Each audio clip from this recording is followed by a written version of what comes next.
दोस्तों, लश्कर का एक कमांडर मारा गया है। लश्कर तैयबा जो कि एक आतंकवादी संगठन है और बहुत सारे देशों के द्वारा उसको बैन किया गया है। लश्कर तैयबा ने अपना ही एक प्रॉक्सी ग्रुप जो है वो बनाया था, जिसका नाम था टीआरएफ द रेजिलेंट फ्रंट जो है इसको बनाया था। और लश्कर तैयबा का हाल ही में एक सीनियर कमांडर मारा गया है, नाम है अबू सैफुल्लाह। ये क्या काम किया करता था कि आखिरकार किसी भी ऑपरेशन को कैसे अंजाम देना है, कैसे उसके लिए पॉलिसीज बनानी है, कैसा उसका प्लान तैयार करना है और कैसे एग्जीक्यूट करना है, ये सारी जिम्मेदारी अबू सैफुल्लाह के पास में थी। इसीलिए इसके मरने के बाद लश्कर तैयबा को बहुत बड़ा झटका जो है वो लगा है। लेकिन आखिरकार ये मरा कैसे और मारा कैसे, आखिरकार ये सबसे इंपॉर्टेंट कैसे था, किसके लिए था, वो हम लोग जानने वाले हैं। लेकिन सबसे पहली बात तो यह है कि आखिरकार पाकिस्तान के अंदर आतंकवादियों को इतना रिकॉग्निशन क्यों मिलता है। आप देखिए कि रिसेंटली जब भारत के द्वारा स्ट्राइक की गई थी, एयर स्ट्राइक की गई थी, उसके अंदर जो लोग मारे गए थे, जो कि आतंकवादी ठिकानों पर हमने हमला किया था, उनको भी पाकिस्तान ने अपना जो फ्लैग था उनकी बॉडी के ऊपर पहनाया था। साथ ही के अंदर उस जनाजे के अंदर बहुत सारे पुलिस वाले भी शामिल हुए थे। तो या तो ये हो सकता है कि वो आतंकवादियों को अपना नागरिक मानते हो, या फिर यह हो सकता है कि आतंकवादियों को वो अपना सैनिक मानते हो, इसलिए इंपॉर्टेंस हो, इसलिए उनके ऊपर पाकिस्तान का फ्लैग जो है वो लगाया जाता है। तो अबू सैफुल्लाह, जिसको हाल ही के अंदर एलिमिनेट किया गया है और सिंध प्रांत के अंदर, देखिए ये जो व्यक्ति है, अगर हो सकता है कि आप लोग बिलीव ना करें कि एलिमिनेट कर दिया गया है, तस्वीर के अंदर देखिए और हूबहू शक्ल जो है आप लोग मिला सकते हैं। मरने के बाद जो है सारी जो नूर, जो कायनात है, वो इसको मिल चुकी है, ऐसा इनका मानना है। तो एक्चुअली में क्या है कि ये अब एलिमिनेट किया जा चुका है अबू सैफुल्लाह। हो सकता है कि आप लोग सैफुल्लाह कसूरी के साथ में इसको कंफ्यूज करें, लेकिन उसके साथ में कंफ्यूज नहीं करना है। मैं आपको आगे जाके दोनों को अलग अलग जो है बताने वाला हूं। मास्टरमाइंड ऑफ 2006, इसने आरएसएस हेडक्वार्टर के ऊपर 2006 में अटैक करने की कोशिश की थी, हुआ नहीं था। उससे पहले ही महाराष्ट्र जो पुलिस थी उसके द्वारा यह ट्रैक किया गया और जो हमला था उसको सीधे तौर पर क्या कर दिया गया था, उसको पूरी तरीके से जो है फेल कर दिया गया था। ठीक है। Who was LET Abu Saifullah Khalid. जो अबू सैफुल्लाह खालिद जो है वो एक तरीके से स्ट्रेटेजिक मैन था कि किस तरीके से उस अटैक को अंजाम देना है। साथ ही में देखिए आईआईसी बैंगलोर काफी प्रेस्टिजियस इंस्टीट्यूट है साइंस एंड टेक्नोलॉजी के लिए, वहां पर भी 2005 के अंदर अटैक किया गया था, यानी कि शूटिंग वहां पर हुई थी। ठीक है, गन वगैरह वहां पर चली थी। तो साथ ही के अंदर किलिंग प्रोफेसर मुनीश चंद्र पुरी, जो कि आईआईटी दिल्ली से पढ़े हुए थे, इंजर्ड हुए थे, 4 लोग इसमें इंजर्ड हुए थे। और आईआईसी बैंगलोर के ऊपर अटैक का जो केस था वो भी अबू सैफुल्लाह के द्वारा करवाया गया था। इसके साथ में एक केस और है, जो कि सीआईएसएफ का जो कैंप था उत्तर प्रदेश के अंदर रामपुर में। Khalid also mastermind the 2008 attack on CRPF camp, CISF ने CRPF camp in Rampur Uttar Pradesh. वहां पर भी 7 पर्सोनेल जो थे उनकी डेथ हुई थी और उसकी जिम्मेदारी भी लश्कर तैयबा के द्वारा की गई थी और उसकी रणनीति, उसका प्लान जो है वो अबू सैफुल्लाह ने ही बनाया था। लेकिन अबू सैफुल्लाह को आखिरकार एलिमिनेट कैसे किया गया।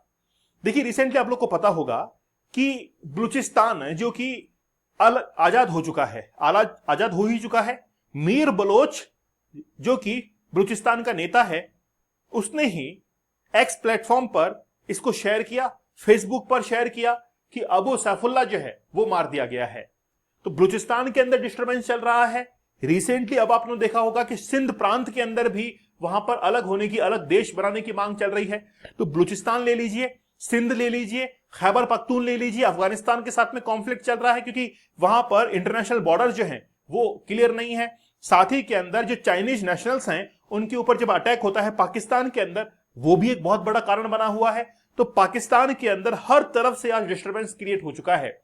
साथ ही में रही कही कसर जो है आज अफगानिस्तान ने वहां पर कर दी है।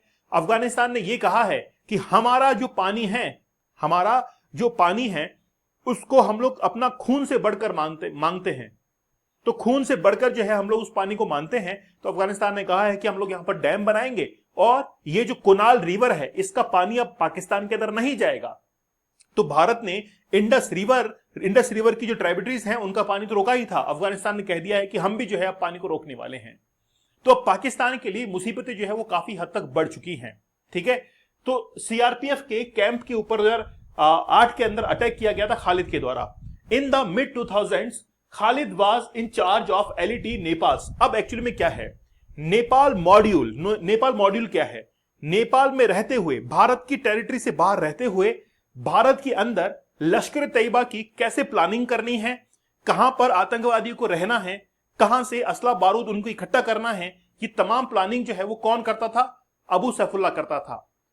पहलगाम का अटैक याद है आप लोगों को? पहलगाम के पास में 10 किलोमीटर दूर ही एक बेताब वैली है, और जब एनआईए ने इन्वेस्टिगेशन किया तो ये बताया कि वहां के जो लोकलाइट्स थे उनकी मदद से बेताब वैली के अंदर ही उन हथियारों को, वेपन्स को छिपाया गया था, और वहीं से उन्होंने वेपन्स को कलेक्ट किया और फिर वो पहुंचे थे पहलगाम के बायसरन के अंदर। वहां पर एक बड़े से बॉक्स के अंदर उन सभी सामान को रख दिया गया था। अब इस तरीके की प्लानिंग जो है वो एक सीनियर मोस्ट कमांडर करता है, जो कि अबू सैफुल्लाह किया करता था, इसीलिए उसका एलिमिनेट होना जरूरी था। और अब ये कह रहा है पाकिस्तान कि भारत ने मरवाया है, तो पाकिस्तान तो कहता रहेगा, पाकिस्तान की आदत है कि वो ऐसे कहेगा, लेकिन ये मरा कैसे? सिंध प्रांत के अंदर बाइक पर 2 लोग सवार होकर आए, नकाब पहने हुए थे, शूट किया और वहां से निकल गए। ठीक है, तो लश्कर तैयबा का ये जो कमांडर है, इसको पाकिस्तान के फ्लैग के अंदर लपेट कर, पहनाकर जो है फिर इसका जनाजा जो है वो निकाला गया था। तो पाकिस्तान के अंदर ये चलता है, उनके लिए आम बात है, उनके लिए आतंकवादी उनका नागरिक भी है और उनका सैनिक भी है।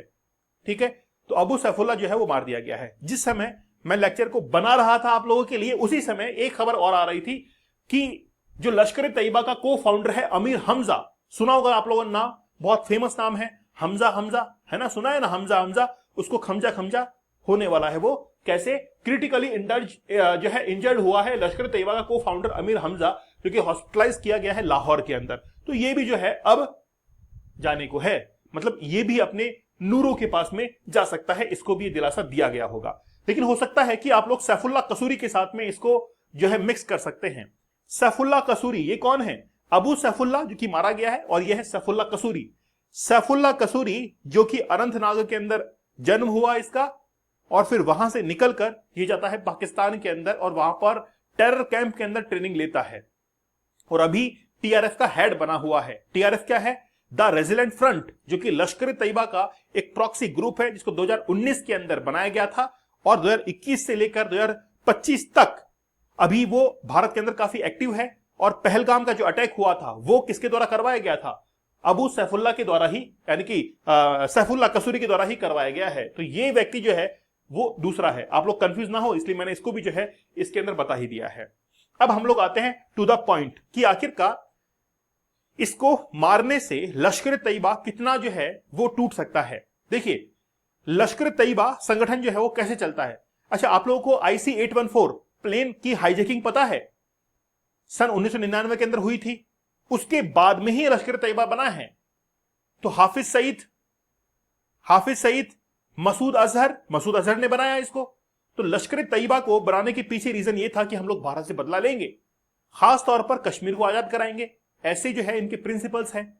और जब भी ये किसी भी यूथ को हायर करते, जैसे अभी देखिए पीछे ये जो है व्यक्ति, इसको कैसे इन्फ्लुएंस किया होगा कि तुझे जन्नत के अंदर नूरें मिलेंगी, ऐसे इसको इन्फ्लुएंस किया गया होगा, है ना। तो अब जब ये मरेगा तो सारी नूरें इसको याद आएंगी। तो ये अनंतनाग के अंदर जन्मा, भारत का खाया, भारत का पाला पोसा, बड़ा हुआ, और फिर पाकिस्तान में जाकर ये काम कर रहा है। तो पाकिस्तान को रिकॉग्नाइज करता है, पूरी दुनिया को पता है। लेकिन अमेरिका को पता है कि नहीं पता है? पता है अमेरिका को हर एक बात पता है। जब अमेरिका को यह पता है कि अमेरिका के अंदर एक कंपनी है जो कि सैटेलाइट इमेजेस को कलेक्ट करती है, उसने कह दिया था कि कश्मीर के अंदर कुछ तो बड़ा होने वाला है। सैटेलाइट इमेजेस जो है वो सामने आ चुकी थी, अमेरिका को पता था कि पहलगाम की रेकी जो है वो की जा रही है। तो आज देखिए, अमेरिका खुद चाहता है, अमेरिका ये चाहता है, मैं तो खुले मंच पर ये हमेशा कहता हूं कि अमेरिका आज ऐसा धोखेबाज देश है जो कि ये चाहता है कि उसके बराबर कोई भी देश आकर ना खड़ा हो। खास तौर पर डोनाल्ड ट्रंप को देख लीजिए, वो तो ये चाहता है कि उसके अलावा पूरे विश्व के अंदर किसी का अस्तित्व ही ना हो, हर जगह अमेरिकन हो। तो अमेरिका के द्वारा ही अफगानिस्तान को वॉर फील्ड बनाया गया और पाकिस्तान का इस्तेमाल करके अफगानिस्तान के ऊपर काम किया गया। आज वही पाकिस्तान जो है वो आतंकवाद का पनाहगार बना हुआ है और IMF के अंदर जाता है पैसे लेने के लिए। लेकिन अमेरिका को लगता है कि वाकई में जब तक हम लोग पाकिस्तान को पैसा नहीं देंगे तब तक वो हमसे वेपन्स नहीं खरीदेगा, और जब जब वो वेपन्स खरीदेगा तब तब वो इंडिया के ऊपर अटैक करेगा, और जब जब इंडिया के ऊपर अटैक होगा तब तब इंडिया जो है वो बैकवर्ड पर जाएगा, क्योंकि इकोनॉमिक ग्रोथ जो है वो काफी स्लो हो जाती है। और अमेरिका यही चाहता है। आज इंडिया ने, अमेरिका ने, रशिया ने, ये जो बड़े बड़े कंट्रीज हैं, इन्होंने दूसरे देशों को वेपन्स का इंपोर्टर बना दिया है, और वो मार्केट समझते हैं कि यार हमारे लिए मार्केट तैयार हो रहा है। आप लोग जो है खुलकर कमेंट सेक्शन में बताइएगा कि क्या कहीं कोई बात गलत तो नहीं है, सही बात है ना। आज अमेरिका ने ही इन सभी को पनाह दी है और उसी के कारण आज सब कुछ ये हुआ है।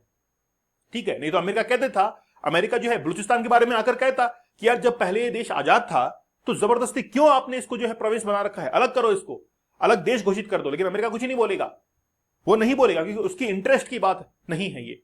जहां जहां उसका इंटरेस्ट होगा वहां वहां वो काम करेगा। आज बांग्लादेश के अंदर देख लीजिए किस तरीके से तख्ता पलट अमेरिका ने करवाया। पाकिस्तान के अंदर किस तरीके से आज डिस्टर्बेंस क्रिएट हुआ है, सारी अमेरिका की वजह है इसके अंदर। खैर देखिए, बात यह है कि बाहर वाला कितना भी आकर हमको इन्फ्लुएंस करे, लेकिन हम में भी थोड़ी सी अकल होनी चाहिए ना। रोटी तो हम भी खाते हैं, खुद की सोचने समझने की शक्ति जो है होनी चाहिए, इतना अंडरस्टैंडिंग तो होनी चाहिए। तो बेवकूफ कौन है? पाकिस्तान। फायदा कौन उठा रहा है? अमेरिका। समझ में आ रही है बात? तो लश्कर तैयबा का जो कमांडर था वो मारा गया है, खासतौर पर प्लानिंग करने का, स्ट्रेटेजिक एग्जीक्यूट करने का। ये जो है अबू सैफुल्लाह के पास में था, जो कि अब हमारा जा चुका है। ठीक है, आपके कमेंट का इंतजार रहेगा। 75 डेज का हार्ड चैलेंज बड़ा जबरदस्त है। मैं आपसे कहूंगा लाइफ के अंदर एक बार इसको जरूर काम में लेना, इसको जरूर जो है वो इसकी अहमियत समझना। अगर एक बार आपने 75 डेज का हार्ड चैलेंज कंप्लीट किया, मैं आपसे वादा करता हूं आपकी लाइफ चेंज हो जाएगी। ठीक है, करेंगे ज्वाइन? चलिए, तो मिलते हैं आप लोगों से अगले सेशन के अंदर। आप लोग दीपक इंदौर ऑफिशियल टेलीग्राम चैनल को जरूर ज्वाइन कर लीजिएगा। साथ ही के अंदर दीपक इंदौर ऑफिशियल इंस्टाग्राम पर आप लोग मुझे फॉलो कर लीजिएगा। तब तक धन्यवाद, थैंक यू, जय हिंद।